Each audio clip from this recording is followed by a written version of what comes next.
हे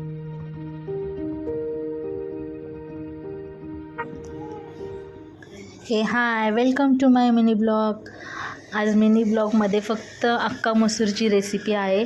तुम्हाला सर्वांना तर माहितीच असेल अख्खा मसूरची रेसिपी, पण मी म्हणलं माझ्या पद्धतीची अख्खा मसूर तुमच्यासोबत शेअर करते.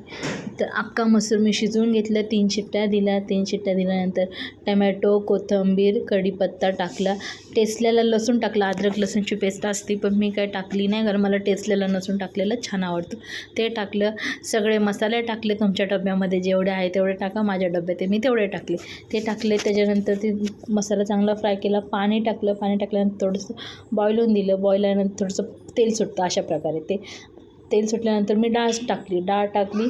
चांगली त्याला अशी एकदम एकजीव करून घेतली. एकजीव केल्यानंतर चांगलं उकळून दिली. उकळल्यानंतर ती मी खाल्ली सर्व करून. तर अशी खूप टेस्टी झालेली.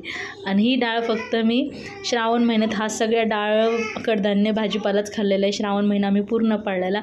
आणि प्लीज मला एक सबस्क्राईब करा यार. Bye bye.